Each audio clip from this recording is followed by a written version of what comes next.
What does it say when there's a Russian hack? Okay, possible Russian hack in a small Texas town. Jim Ryan from ABC News joins us now.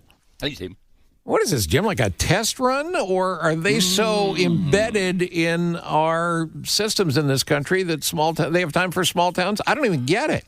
Well, it sort of stands to reason, right? What's going to be the softest target, the easiest infrastructure system to break into? A small town like Muleshoe, Texas, population 5,000 out in West Texas near Lubbock.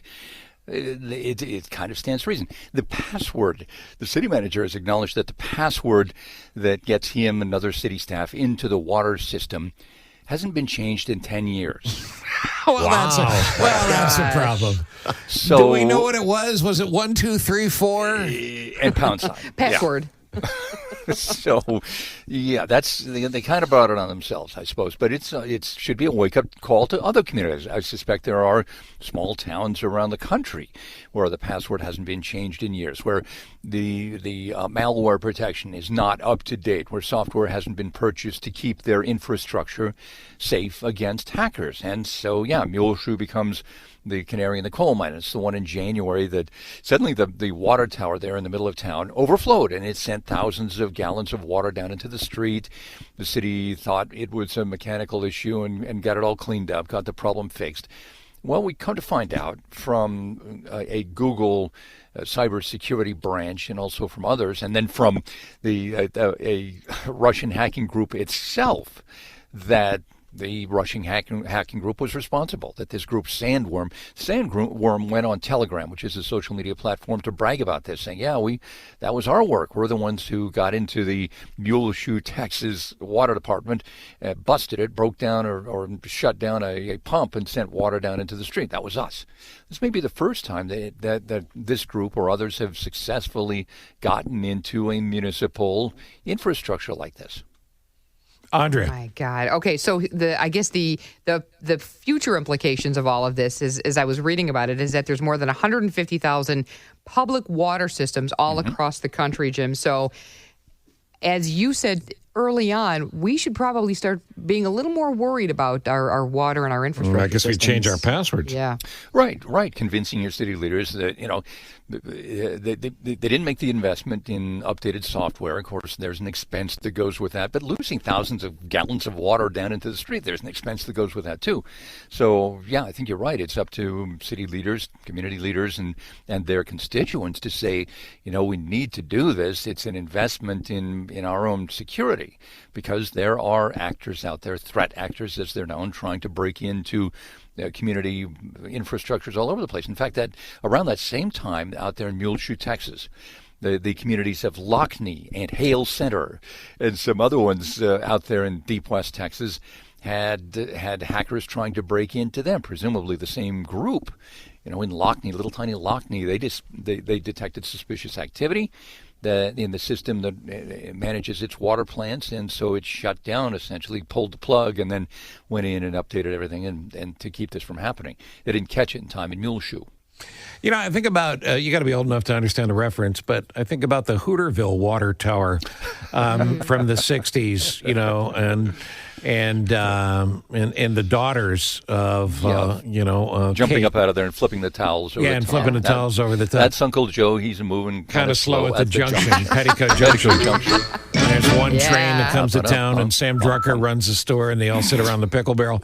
Talking to Arnold, the pig. More than he needed to know. But the reason I bring that up is I'm trying to picture what type of water encasement this would be, where a computer change could cause all this water to flow over. Was it the 3 girls in the water tower? No, it was. And are they okay? It was a modern water tower. It was one of these big steel, aluminum corrugated things that you see standing in the middle of a lot of communities, large and small. But when the hackers got in and they shut down the pump, or they shut down the system that manages and regulates this thing, the water built up apparently, and it flowed out the sides. I'm not a municipal engineer, but that appears to be what happened. Whatever they did, they managed to get the water to flow out of the water tower and come down into the street. So, yeah. The point of all of it, are they sending a message? Oh, I think so. I think so. That is nobody safe. And imagine, so let's say you moved from Houston because you're afraid of cybersecurity and Russian hackers breaking in and creating mayhem. So you say, I'm going to move way out of here. I'm going over to West Texas and move into Muleshoe, 5,000, hot days, and just relax out there for a while.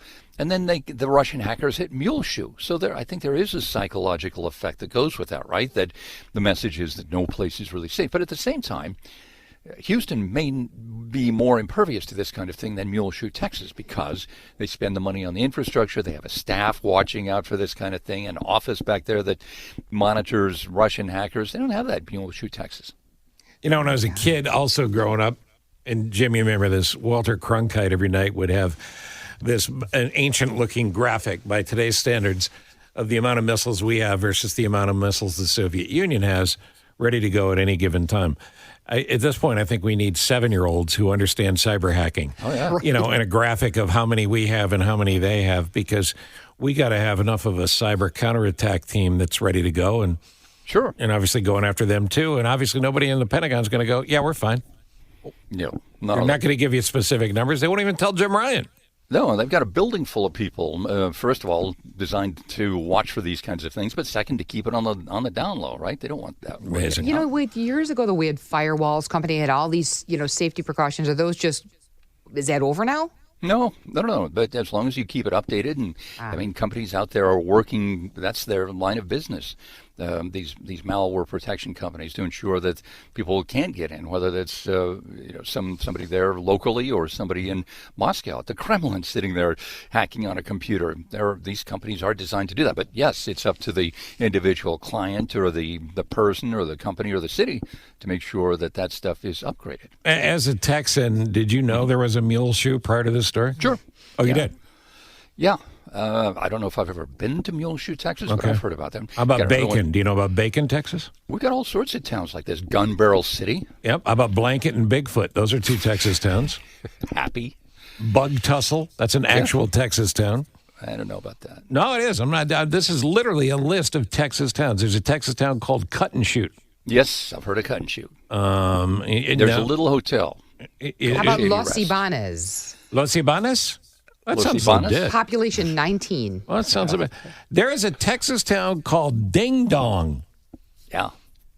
Yeah. And some of the biggest counties, some of the counties that are the size of Connecticut, have the smallest populations. Loving County, I think, is the largest area. Maybe was Brewster County out there in West Texas. And they've got like 9 people living there. It's vast and it's spread out. 9 people. Yeah. Jim Ryan, ABC News. China Grove. There's another one. China Grove. Thank you, buddy. All right. There Hi, you go. Jim. That's Jim See Ryan. you guys. Jim Ryan live from He's the best. Texas. I'm sure he didn't think we were going to quiz him on the smallest towns in Texas. How about Jot 'em Down? Is that really? Did you make that up? Jot 'em Down is in Delta County. And pop culture in the 30s, the Jot 'em Down Gin Corporation was a big deal. And Jot 'em Down became a town name. Oh. And still exists today. Okay, I got one more for you. Gweta. Gweta? It's the smallest town in Texas. It's in Jim Hogg County. Population, as of the last census, 3. 3. Oh, okay. All right. Loco. There's a Loco, Texas. There's a Nada, Texas. There's a town called Nameless. Nameless, Texas? Where do you live? Nameless. Nameless. No, where do you live? Nameless. There's a Necessity. There's a Nimrod. There's a Noodle. There's a No Trees. I don't know if there's any trees there, but the town's called No Trees. There's an Oatmeal. Noodle would be fun. You think? The Noodle, Texas. There's a Sour Lake. There's a Tarzan, Texas. Yeah. And maybe it's time for us to wrap this up because there's a Texas town called Uncertain. Okay. Yeah, I'm uncertain about the timing. I'm sticking with Noodle.